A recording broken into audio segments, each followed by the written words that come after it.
Hello बच्चों, आज हम स्टार्ट करेंगे वेक्टर एडिशन। लास्ट वीडियो में हमने वेक्टर स्टार्ट किया था, वेक्टर्स की क्या नीड है ये सब हमने लास्ट लेक्चर में डिस्कस किया था।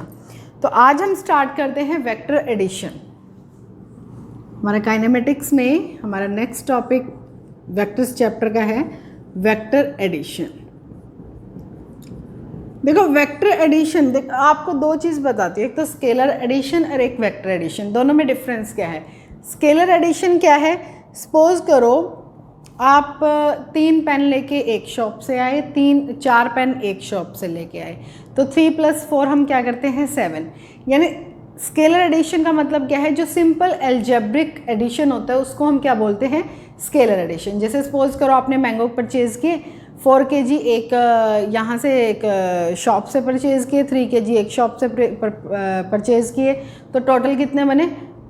7 kg। यानी 4 एक से 3 एक से टोटल बन गए 7 kg। ऐसा नहीं है कि अलग अलग शॉप से लेने पर उनके एडिशन में कोई डिफरेंस पड़ेगा, नहीं। लेकिन वेक्टर एडिशन क्या है? वेक्टर एडिशन अलग तरीके से है। वेक्टर एडिशन एल्जेब्रिक लॉज के ऊपर बेस्ड नहीं होते। जैसे एल्जेब्रिक बेस्ड डिस्प्लेसमेंट हमने की थी। डिस्प्लेसमेंट हमने क्या की थी? Shortest distance between initial point and final point. इसके लिए एग्जांपल लेते हैं हम। वेक्टर एडिशन में हमारे पास कई केस बनते हैं, देखो वेक्टर एडिशन में। उसके बाद मैं बताऊंगी कि स्केलर एडिशन से ये कैसे डिफरेंट है। देखो फर्स्ट अगर हम कहते हैं कि if 2 vectors are in the same direction, if 2 vectors are in same direction, same direction में और क्या है? फर्स्ट वाले का हेड दूसरे वाले के टेल के साथ जुड़ा हुआ है, ठीक है। सपोज करो ऐसे है, ये है ए वेक्टर, ये है हमारे पास बी वेक्टर, यहीं से बी वेक्टर स्टार्ट होता है। तो सबसे पहले वही याद होगा आपको, लेंथ जो है वो मैग्नीट्यूड को रिप्रेजेंट करती है, एरो जो है वो डायरेक्शन को रिप्रेजेंट करते हैं। तो इसमें जो रिजल्टेंट क्या होता है? रिजल्टेंट क्या होता है? रिजल्टेंट का मतलब होता है कि एक ऐसा सिंगल वेक्टर जो उन सभी वेक्टर्स के एडिशनल इफेक्ट को शो करता है। यानी देखो यहाँ पे क्या है? ए वेक्टर और बी वेक्टर, 2 वेक्टर लिए हुए हैं, दोनों क्या है? सेम डायरेक्शन में ऐड करना है। तो सेम डायरेक्शन में ऐड करेंगे, क्या बनेगा? ए प्लस बी, ए वेक्टर प्लस बी वेक्टर। जब हम ए वेक्टर प्लस बी वेक्टर करेंगे उसका जो रिजल्ट आएगा दैट इज कॉल्ड रिजल्टेंट। तो उसको हम एक सिंगल वेक्टर के साथ रिप्रेजेंट कर देंगे। जैसे ये है मेरे पास आर वेक्टर, तो आर वेक्टर क्या है यहाँ पर? ए वेक्टर प्लस बी वेक्टर। यानी इन दोनों वेक्टर की जगह मैं इस रिजल्टेंट वेक्टर को मेंशन कर सकती हूँ, ठीक है। फर्स्ट मैंने क्या कहा? सेम डायरेक्शन में, तो हमने क्या किया? ऐड कर लिया। सेकेंड हमारे पास आता है if 2 vectors in opposite direction, if 2 vectors are in opposite direction. Opposite direction होगा तो क्या होगा? देखो सपोज करो ए वेक्टर ये है हमारे पास, बी वेक्टर क्या है? अपोजिट डायरेक्शन में, ठीक है। बी वेक्टर क्या है? अपोजिट डायरेक्शन में। तो जो रिजल्ट आएगा, रिजल्ट क्या आएगा? इसका रिजल्टेंट क्या होगा? R vector A vector minus B vector. अब आप कहोगे मैडम आपने इसी साइड एरो क्यों लगाया, इस साइड क्यों नहीं किया? डायरेक्शन किसके ऊपर डिपेंड करती है? That depends on the magnitude of vector. यानी अगर ए ज़्यादा है तो इस डायरेक्शन में आएगा, अगर बी ज़्यादा है तो इस डायरेक्शन में आएगा। अगर मैंने ये डायरेक्शन मेंशन किया तो उसके लिए कंडीशन क्या होगा कि magnitude of A vector is greater than magnitude of B vector, ठीक है। सेम डायरेक्शन में भी पता चल गया हमें, अपोजिट डायरेक्शन में भी पता चल गया। अब बात आती है जब वेक्टर्स किसी एंगल पे होते हैं। देखो सिंपल वेक्टर एडिशन के 2 मेथड होते हैं।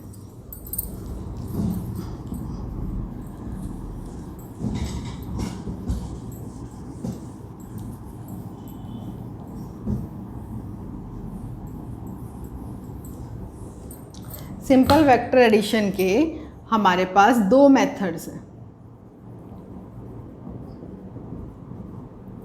Methods of vector addition. First method है हमारे पास ग्राफिकल मेथड,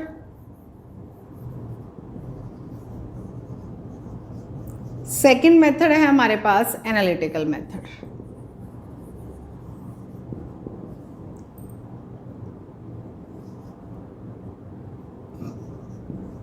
ठीक है। ग्राफिकल मेथड का मतलब क्या है कि हम ग्राफ से, या कह सकते हो आप सिंपल, हम डायग्राम से उसको रिप्रेजेंट कर रहे हैं, वेक्टर एडिशन कैलकुलेट कर रहे हैं, ठीक है। और एनालिटिकल मेथड का मतलब क्या होता है? एनालिटिकल मेथड का मतलब होता है फॉर्मूले से। तो ग्राफिकल मेथड में सबसे पहले हम कॉन्सेप्ट समझेंगे कि डायग्राम जो है वो कैसे बनाना है, ठीक है, कॉन्सेप्ट कैसे लगाना है या लॉ कैसे लगाना है, कौन कौन से लॉज आते हैं इसके अंदर। और एनालिटिकल में उसी डायग्राम से फॉर्मूला कैसे ड्राइव करना है हम वो सीखेंगे। तो एनालिटिकल मेथड में आप फॉर्मूला यूज़ करते हो डायरेक्ट, और ग्राफिकल मेथड में आप डायग्राम यूज़ करते हो। तो इनके 3 लॉज बनते हैं हमारे पास बेसिकली। फर्स्ट है हमारे पास triangle law of vector addition,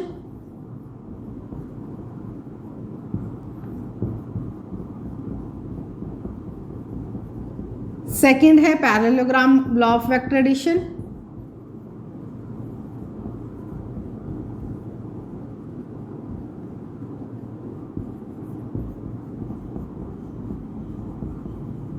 और थर्ड है हमारे पास polygon law of vector addition.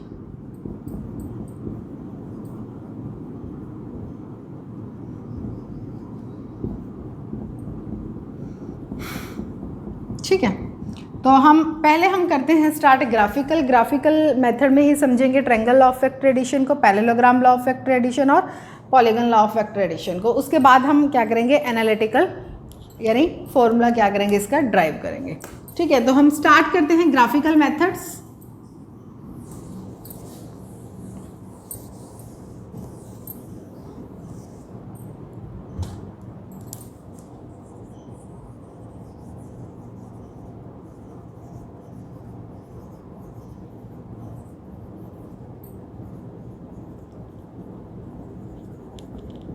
देखो, मैंने जब सेम डायरेक्शन और अपोजिट डायरेक्शन का करवाया उसका एक एग्जांपल भी ले लेते हैं। सपोज करो कोई पर्सन है, वो 3 मीटर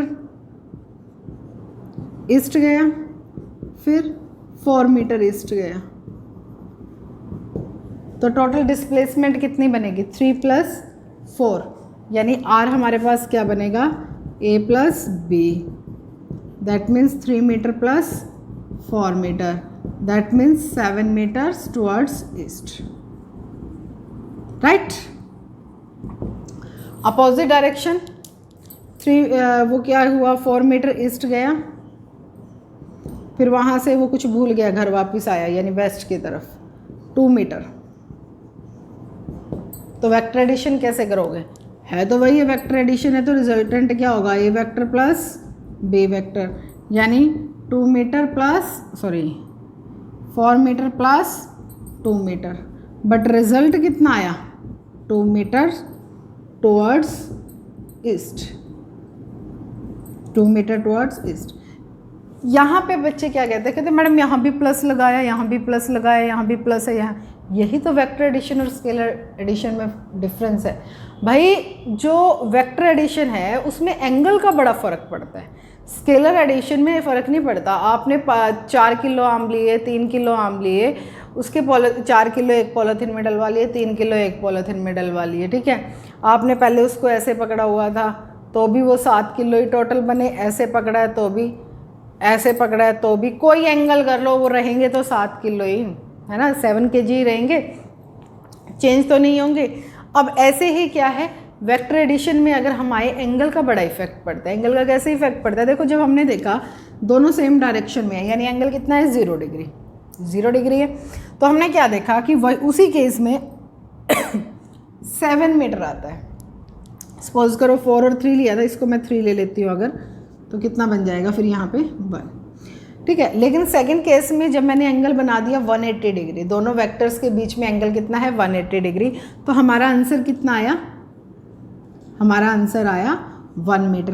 क्यों? क्योंकि हमें पता है डिस्प्लेसमेंट हमें फाइंड करनी है। डिस्प्लेसमेंट होती क्या है? Shortest distance between initial point and final point. भाई वो यहाँ से चला गया आया, इनिशियल ये है, फाइनल ये है, तो आपको फाइंड तो ये करनी है ना, ये करनी है। ठीक है, तो इसका मतलब क्या है कि एंगल का बहुत इफेक्ट है वेक्टर एडिशन के अंदर। तो अभी तो ये मैंने सिंपल लिया था कि 0 डिग्री या 180 डिग्री है, लेकिन इनके बीच का भी तो एंगल कुछ हो सकता है। तो अब हम करते हैं ग्राफिकल मेथड में नेक्स्ट मेथड कि when two vectors are at some angle, और जब एंगल पे होंगे तो उसमें कोई भी मेथड हो सकता है भाई, ट्रायंगल लॉ भी हो सकता है और पैरेललोग्राम लॉ भी हो सकता है। तो सबसे पहले हम triangle law of vector addition करते हैं।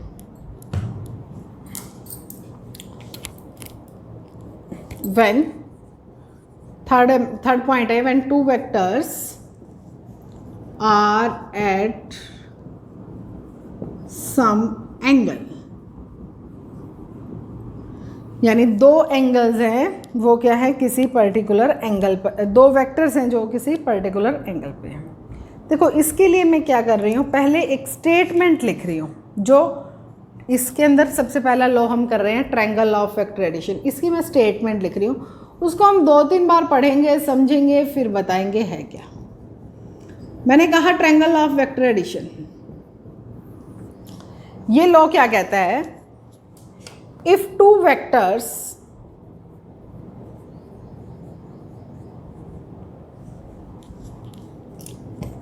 रिप्रेजेंटेड बाय, देखो मैंने क्या कहा है, ये triangle law of vector addition है। Triangle law of vector addition का मतलब क्या है, ये किसी ट्रायंगल की फॉर्म में है, ठीक है। ट्रायंगल की 3 साइड होती है, तो मैंने कहा if two vectors represented bye 2 sides in magnitude and direction in the same order, then the resultant of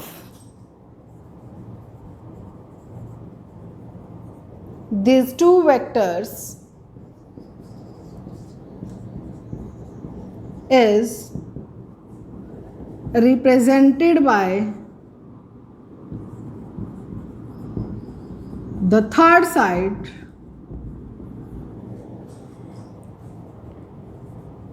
of triangle in magnitude and direction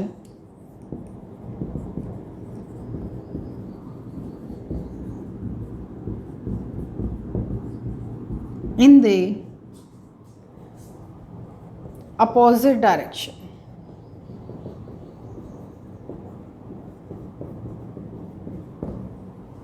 पहले स्टेटमेंट पढ़ते हैं, वो कह रहा है इफ टू वेक्टर्स, अगर दो vector represented by 2 sides of a triangle in magnitude and direction, किसी ट्रायंगल की 2 साइड्स को रिप्रेजेंट कर रहा है, यानी किसी ट्रायंगल की 2 साइड जो है वो किन्हीं 2 वेक्टर्स के मैग्नीट्यूड और डायरेक्शन को रिप्रेजेंट कर रही है, और वो दोनों साइड क्या है, सेम डायरेक्शन में, वो दोनों वेक्टर्स क्या हैं, वो सेम ऑर्डर में है।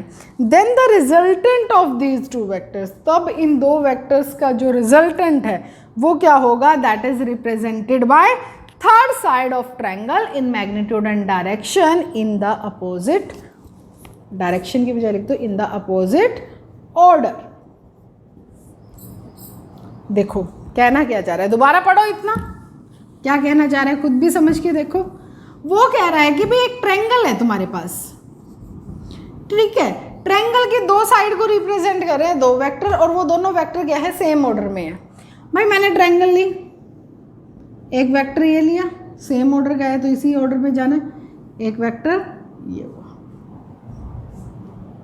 चलो सारी बात छोड़ो, ये देखो मेरे पास दिया हुआ है एक वेक्टर, तो ये दिया हुआ है ए, एक वेक्टर मेरे पास ये दिया हुआ है बी। बी जो है वो यहाँ पर कितने एंगल पर है, थीटा, ठीक है। तो मुझे इन दोनों वेक्टर्स को ट्रायंगल की 2 साइड की फॉर्म में रिप्रेजेंट कर रहा है, लेकिन कंडीशन क्या है, बी वेक्टर कितने एंगल पर है, थीटा पर। चले, ये मैंने क्या किया, ए वेक्टर लिया, ये मैंने क्या लिया, बी वेक्टर लिया, तो ये क्या है, एंगल थीटा। ये वाला थोड़ी एंगल, तो यही है थीटा, है ना, ये एंगल क्या है, थीटा। अब वो कह रहे हैं इसकी जो थर्ड साइड है, वो रिजल्टेंट को रिप्रेजेंट कर रही है बट इन अपोजिट ऑर्डर। अब ऑर्डर तो सेम तो ऐसे रहेगा, यानी ऐसे चला ऐसे चला ऐसे चला, ऑर्डर तो ये बनता है, लेकिन इसने क्या क्या है अपोजिट। पहली दो तो है सेम ऑर्डर में, थर्ड क्या है अपोजिट ऑर्डर में, ये चीज़ ध्यान रखना। उसने क्या कहा है, if two sides of a triangle, if two vectors represented by two sides of a triangle in magnitude and direction in the same order, यानी ये जो वेक्टर है, ये जो साइड्स हैं, ये क्या कर रही है, वेक्टर के मैग्नीट्यूड और डायरेक्शन को रिप्रेजेंट कर रही है। तो दो साइड्स ले ली और सेम ऑर्डर में ले लिया, तो वो कहते हैं जो ट्रायंगल की थर्ड साइड होगी ना, वो थर्ड साइड रिजल्टेंट के मैग्नीट्यूड और डायरेक्शन को रिप्रेजेंट करेगी, but that resultant must be in opposite order. लेकिन वो रिजल्टेंट क्या होना चाहिए, अपोजिट ऑर्डर में होना चाहिए। तो अपोजिट ऑर्डर क्या बनेगा, सेम ऑर्डर तो ये बनता, अब अपोजिट ऑर्डर का मतलब है ये, ठीक है। तो मैग्नीट्यूड क्या हुआ, मैंने पहले ही कहा था हम फॉर एनालिटिकल मेथड नहीं कर रहे, हम ग्राफिकल कर रहे हैं, तो सीधा वेक्टर एडिशन लिखूंगी अभी मैं a प्लस बी, फॉर्मूला तो हम बाद में बनाएंगे, सिंपल है, वेक्टर एडिशन है तो दो वेक्टर ऐड करने हैं। चलो ये तो आ गया मैग्नीट्यूड। डायरेक्शन कैसे निकालोगे, ये अल्फा, अल्फा क्या है, डायरेक्शन को रिप्रेजेंट कर रहा है। समझ आई ये बात, दोबारा से बता रही हूँ। ट्रायंगल ऑफ वेक्टर एडिशन में देखो, ट्रायंगल ऑफ वेक्टर एडिशन में सेम ऑर्डर बोल रहा है वो दो साइड्स की, तो इसका मतलब क्या है, एक वेक्टर का हेड दूसरे वेक्टर के टेल के साथ जुड़ा हुआ है, ये हमेशा ध्यान रखना। एक वेक्टर का हेड दूसरे वेक्टर के टेल के साथ जुड़ा हुआ है, तो जब वो जुड़े हुए हैं यानी सेम ऑर्डर में है, तो उस ट्रायंगल की थर्ड साइड किसको रिप्रेजेंट कर रही है, रिजल्टेंट को रिप्रेजेंट कर रही है, ठीक है। तो ये बन गया डायग्राम हमारा, और क्या यही कह रहा था वो, तो रिजल्टेंट का मैग्नीट्यूड क्या बनेगा, ए प्लस बी, डायरेक्शन क्या होगी, अल्फा, हम क्या करेंगे फाइंड करेंगे, ये क्या देगा, अल्फा देगा हमें डायरेक्शन, ठीक है। चलो एक एग्जाम्पल ले लें, एग्जाम्पल ले लेते हैं, चलो उससे आपको और ज़्यादा क्लियर होगा। ये नोट कर लें पहले,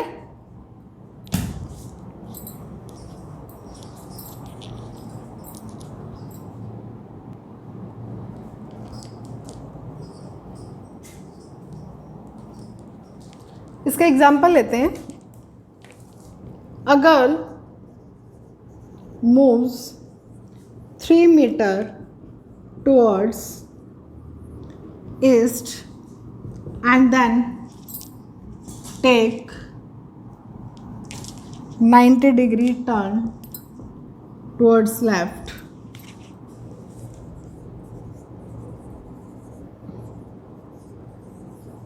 and moves 4 meter towards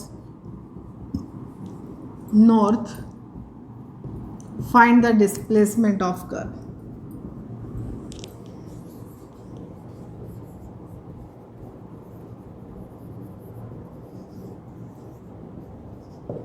ठीक है, यहाँ तो हम डायरेक्ट कैलकुलेट करेंगे देखो, लेकिन ये एमसीक्यूज़ में भी आ सकता है आपके पास, और कम्पिटिटिव एग्ज़ाम में जैसे भी आएगा एमसीक्यूज़ में ही आएगा, ठीक है। उसमें क्या होगा, उसमें हमें एंगल वगैरह कैलकुलेट करने की जरूरत नहीं पड़ेगी। चलो देखते हैं कैसे करें। उसने कहा एक गर्ल है, वो 3 मीटर चली, मान लो यहाँ से चलती है वो ईस्ट की तरफ, डायरेक्शंस दोबारा देख लेना अगर ना याद हो, ईस्ट की तरफ चली 3 मीटर, ईस्ट की तरफ चली 3 मीटर, फिर उसने लेफ़्ट टर्न लिया ऐसे, फिर वो चली नॉर्थ की तरफ, कितनी 4 मीटर, ये बनता है ना। तो ये क्या है, इसका हेड इसके टेल के साथ कनेक्ट है, ये ट्रायंगल ऑफ वेक्टर एडिशन का केस बना। तो ये इसका क्या बनेगा, इसका रिजल्टेंट अपोजिट ऑर्डर में। तो आर क्या होगा, ए प्लस बी, और कैसे कैलकुलेट करेंगे, पाइथागोरस थ्योरम लगाएंगे, 90 डिग्री का एंगल है, कैसे लगाएंगे, 4 स्क्वायर प्लस 3 स्क्वायर का स्क्वायर रूट, यानी 16 प्लस 9 स्क्वायर रूट 25 का स्क्वायर रूट क्या बनेगा 5 मीटर। तो हमारे पास रिजल्टेंट क्या आया, मैग्नीट्यूड आ गया हमारे पास। अब हमें क्या कैलकुलेट करना है, ये अल्फ़ा कैलकुलेट करना है। अल्फ़ा क्या होगा, टेंजेंट निकाल लो, टेंजेंट अल्फ़ा कैसे निकालेंगे, perpendicular by base, perpendicular by base यानी 4/3। तो अल्फ़ा क्या होगा, टेंजेंट इनवर्स 4/3। तो ट्रिग्नोमेट्रिक टेबल उठाएंगे, वहाँ से हम एंगल कैलकुलेट करेंगे। ठीक है। सेकेंड थिंग देखो इसमें अब MCQs जब आएंगे बोर्ड एग्ज़ाम में या फिर इस स्कूल एग्ज़ाम में या फिर आपके कम्पिटिटिव एग्ज़ाम में, वहाँ आपको 4 ऑप्शन दिए होंगे ना। जैसे सपोज करो ऑप्शन दिया हुआ है 5 मीटर 57 डिग्री टुवर्ड्स नॉर्थ, कुछ भी ऐसा दिया हुआ है 5 मीटर, मैं लिख देती हूँ 53 डिग्री टुवर्ड्स नॉर्थ,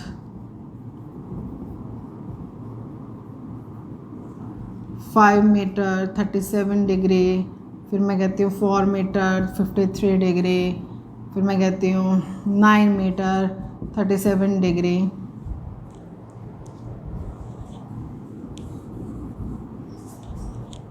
और डायरेक्शन दे दी है, मान लो ये दी है ईस्ट ऑफ नॉर्थ, ठीक है, ये दे दिया नॉर्थ ऑफ वेस्ट, कुछ भी दे दिया, मैं वैसे एग्जांपल ले रही हूँ, देखते हैं सही आता है नहीं। ये दे दिया साउथ ऑफ वेस्ट या वेस्ट ऑफ साउथ, कुछ भी। कहता है इसमें से बताओ ऑप्शन क्या है। अरे यहाँ पे तो बहुत ही ईजी हो जाएगा ऑप्शन। देखो जब ये 53 और 37 बोल रहा है, यानी इतने एंगल का कुछ तो कुछ बनेगा। चलो करते हैं कैसे। हमारे पास ये डायरेक्शन है ईस्ट है, ये नॉर्थ है ना। ये टोटल एंगल कितना होता है 90 डिग्री का होता है, पता है। तो ए वेक्टर इधर गया है ना, ए वेक्टर इधर गया, कितना एंगल, ये कितना आएगा हमारे पास 3 मीटर। अब जब ये नॉर्थ इतना है, इधर भी तो नॉर्थ बनेगा है ना, ये भी तो क्या बनेगा नॉर्थ बनेगा है ना। ये नॉर्थ हो गया, ये ईस्ट हो गया, ये इसका रिजल्टेंट आ गया। चलो जी, ये कितना है एंगल, या तो 53 डिग्री है या 37 है। ट्रायंगल बना लेते हैं 4 मीटर 3 मीटर 5 मीटर। हमें पता है जो बिगेस्ट साइड होती है उसके सामने वाला एंगल उतना ही बड़ा होता है, और जो छोटी साइड होती है उसके सामने वाला एंगल उतना छोटा होता है। अरे भाई 5 मीटर है, ये 90 का तभी तो है। और अब कितने एंगल रह गए 53 और 37, देखो 90 बन रहा है टोटल। तो बड़ी साइड 4 मीटर और 3 मीटर में कौन सी है 4 मीटर, तो ये कितने का होगा 53 डिग्री, ये कितने का होगा 37 डिग्री है ना। यही बनेगा। 4 मीटर और 5 मीटर क्या बना रहे हैं 37 डिग्री। ये 37 का है, ये कितने का है 53 डिग्री। पूरा 90 का है, 90 में से 53 का ये कितना आया 37। ठीक है। गर्ल कैसे मूव की, पहले ईस्ट फिर नॉर्थ की तरफ गई है। अब यहाँ से नॉर्थ से इधर जा रहा है हमारा रिजल्टेंट है ना, तो क्या बनेगा, ये किधर जा रहा है ईस्ट की तरफ जा रहा है नॉर्थ से। रिजल्टेंट कितने एंगल पे जा रहा है 37 डिग्री पे। मैग्नीट्यूड कितना आया 5 मीटर। देखो ऑप्शन 5 मीटर मैग्नीट्यूड होना चाहिए, एंगल 37 डिग्री होना चाहिए, direction east of north, east of north, यही बताई थी ना डायरेक्शन है ना। तो क्या बनेगा east of north, 5 metre 37 degree east of north. तो हमारे पास कौन सा ऑप्शन आया सेकंड। ठीक है। तो एग्ज़ाम में मतलब कम्पिटिटिव एग्ज़ाम में जो ऑप्शन होंगे वहाँ से एंगल का आप आइडिया लगा सकते हो कि बिगर साइड है स्मॉलर साइड है उसके अकॉर्डिंग। बट अगर एग्ज़ाम में जैसे 2 मार्क्स का क्वेश्चन आ जाए तो आपको एंगल फाइंड करना पड़ेगा, वहाँ पे ये एंगल कैलकुलेट करना पड़ेगा टेबल से। ठीक है, क्लियर है ये बात, नोट करें।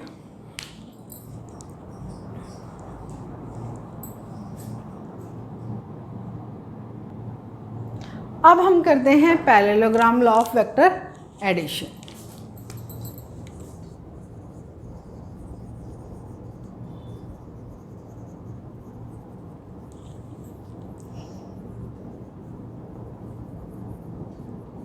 ठीक है, parallelogram law of vector addition के लिए मैं एक एग्जांपल लेती हूँ। सपोज करो यहाँ पे मेरे पास कोई बॉक्स है, ठीक है, इसको आपकी क्लास का एक स्टूडेंट इधर खींच रहा है, एक स्टूडेंट इधर खींच रहा है।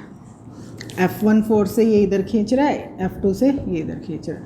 अब एक ही चीज़ को दो अपोज ऐसे खींच रहे हैं ना डायरेक्शन में, तो क्या होगा, उसका इफेक्ट क्या होगा, अपने आप माइंड में सोच के देखो। ये बॉक्स किधर जाएगा, ऊपर जाएगा, नीचे जाएगा, पीछे जाएगा, आगे जाएगा, साइड में जाएगा, कैसे जाएगा? मेरे हिसाब से ये तो ऐसे जाएगा, आगे की तरफ ही जाएगा। यानी जो रिजल्टेंट है वो इस वाली साइड को रिप्रेजेंट करेगा। ये क्या हो गया? रिजल्टेंट, है ना? ये क्या हो गया? रिजल्टेंट। यही बनेगा, यही बनेगा। इसी को अब हम ग्राफिकल मेथड में कर देते हैं कन्वर्ट। कैसे कैसे करना है? देखो, दो वेक्टर्स हैं, एक ये है, एक ये है। पिछले वाले में हमने क्या किया था? दो साइड्स को जब वेक्टर से रिप्रेजेंट किया था, हेड को टेल से मिलाया था। लेकिन अब क्या है? टेल टेल जुड़ी हुई है ना? टेल टेल जुड़ी हुई है। ये F1 है, ये F2 है। चलो रिजल्टेंट बाद में करेंगे। पैरेललोग्राम का है तो पहले क्या बनाएंगे? पैरेललोग्राम ही बनाएंगे। पूरी कर देते हैं इसको, कर दी। अब रिजल्टेंट कौन सा है? ये है, ये उसी डायरेक्शन में। ये बना हमारे पास पैरेललोग्राम। तो इसका मतलब parallelogram law of vector addition की डेफिनेशन अगर हम कहें तो क्या कह सकते हो? इफ़ टू फोर्सेस या if you two vectors acting at the same point, यानी दो वेक्टर्स हैं, दोनों क्या कर रहे हैं? एक ही पॉइंट पर लगे हुए हैं। इन magnitude and direction represented by two adjacent sides of a parallelogram. ये दो वेक्टर जो हैं ये किसको रिप्रेजेंट कर रहे हैं? दो एडजेसेंट साइड्स को रिप्रेजेंट कर रहे हैं पैरेललोग्राम की। Then the diagonal of this parallelogram represent the magnitude represent the resultant in magnitude and direction in the same order. यानी जब पैरेललोग्राम बनेगी उसकी दो जो एडजेसेंट साइड्स हैं वो तो क्या कर रही हैं? दो वेक्टर्स को रिप्रेजेंट कर रही हैं। और जो डायगोनल है उसका जो बीच में डायगोनल होगा वो किसको ड्रॉ कर रहा है? रिजल्टेंट का। लेकिन कंडीशन क्या है? वो भी उसी पॉइंट से स्टार्ट होगा। तो लिख सकते हो आप इसको, if two vectors acting on the same point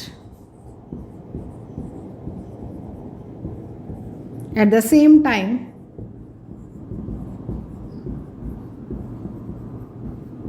represented by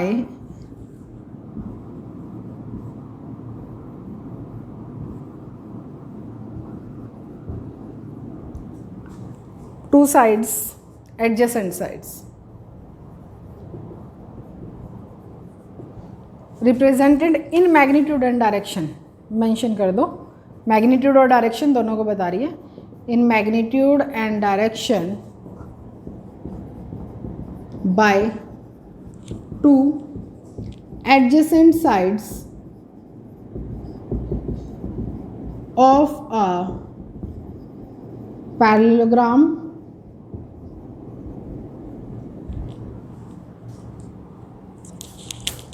drawn from a fixed point, from a point, then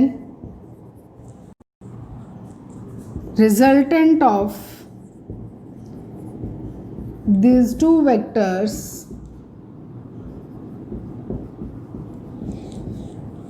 represented in magnitude and direction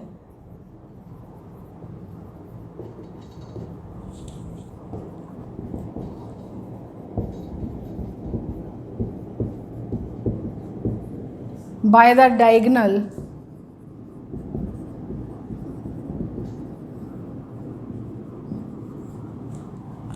this of parallelogram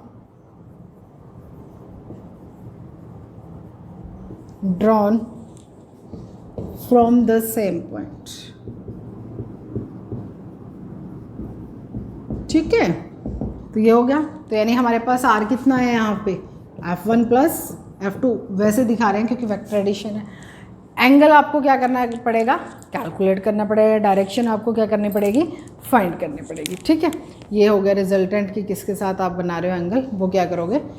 calculate करोगे। क्लियर है? जैसे हमने ट्रायंगल ऑफ वेक्टर एडिशन में किया था। अब आ जाती है polygon law of vector addition की। एक ही पॉइंट पे बहुत सारे, दो से ज़्यादा वेक्टर्स एक्ट करते हैं, तब हम क्या करेंगे? पहले ये नोट करें।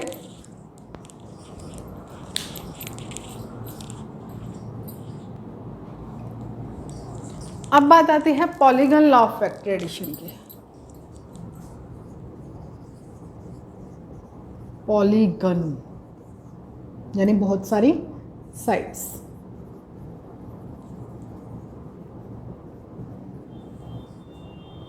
देखो इसमें क्या गिवन है, सपोज करो आपको बहुत सारे वेक्टर्स दिए हैं, ए वेक्टर दिया हुआ है, बी वेक्टर दिया हुआ है, सी वेक्टर दिया हुआ है इधर, ठीक है, ऐसे ही एक ऐसे डी वेक्टर दिया हुआ है। अब शिफ्टिंग हमें पता है, वेक्टर्स को हम पैरेलली शिफ्ट कर सकते हैं। Polygon law of vector addition क्या होता है, ये दो या दो से ज़्यादा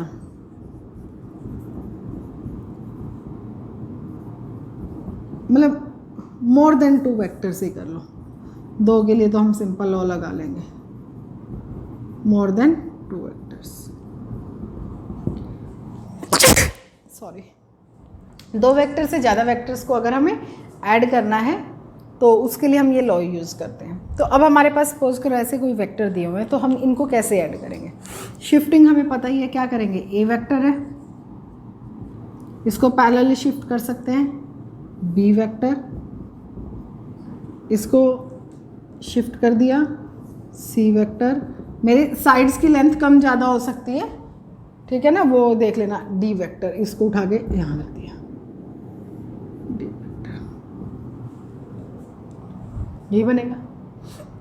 यानी ये हमारे पास बन गया। इसका मतलब हम क्या कहेंगे, if any number of, any बोल रही हूँ मैं यहाँ पे, वैसे तो हमने 4 लिए हैं, एनी कितने भी हो, if any number of vectors acting on a particle at the same time represented in magnitude and direction by the various sides of a polygon in the same order। Polygon की सभी मतलब various बहुत सारी sides से एक ही order में represent कर रही है। देन अभी रिजल्टेंट की बात करेंगे। रिजल्टेंट क्या होगा, देन जो रिजल्टेंट होगा वो कंडीशन क्या है, वो होना चाहिए अपोजिट ऑर्डर में। अपोजिट ऑर्डर में कौन सी अपोजिट ऑर्डर में होगा, यानी जो मैग्नीट्यूड और डायरेक्शन होगा उस रिजल्टेंट का, that is represented by the closing side of the polygon. देखो ध्यान से सुनना, अब मैं पहले डेफिनेशन लिखते हैं। चलो मैंने लिखा इफ या it said that any number of vectors acting at a particle at a point at the same time represented in magnitude and direction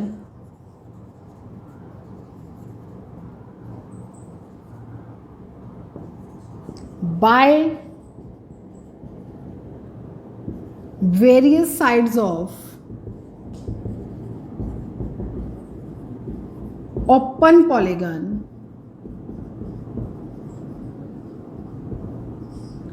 in same order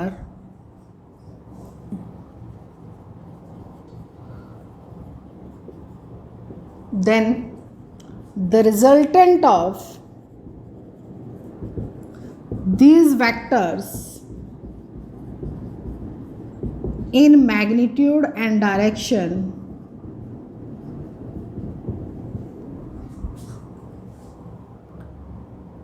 represented by closing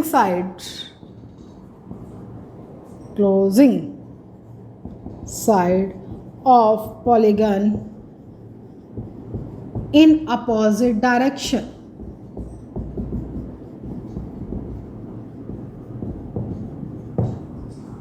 भाई हमने open polygon के अलग अलग sides को vector से represent कर दिया। अब हमारे पास जो भी रह गया ना उसको क्लोजिंग साइड बनानी है, यानी जितने भी वेक्टर्स, अगर मान लो एक और होता है एक और लगा के फिर क्लोज कर देनी चाहिए, यानी जिसको क्लोज करोगे वो लास्ट साइड हो जाएगी। अब ये 4 वेक्टर्स है तो ये हमारे पास क्या होगी, क्लोजिंग साइड, जो जिसको रिप्रेजेंट कर रहा है रिजल्टेंट को। इसके ऑर्डर क्या कह रहा है, वो in opposite order, in opposite order. तो ऑर्डर क्या होगा, अपोजिट, ये वाला, तो वो किसको रिप्रेजेंट करेगा, रिजल्टेंट को। तो आर क्या हो गया यहाँ पर, A plus B plus C plus D, 4 vectors को रिप्रेजेंट कर रहा है। क्लियर है। अब नेक्स्ट वीडियो में हम करेंगे इसका एनालिटिकल मेथड, यानी फॉर्मूला कैसे ड्राइव करना है।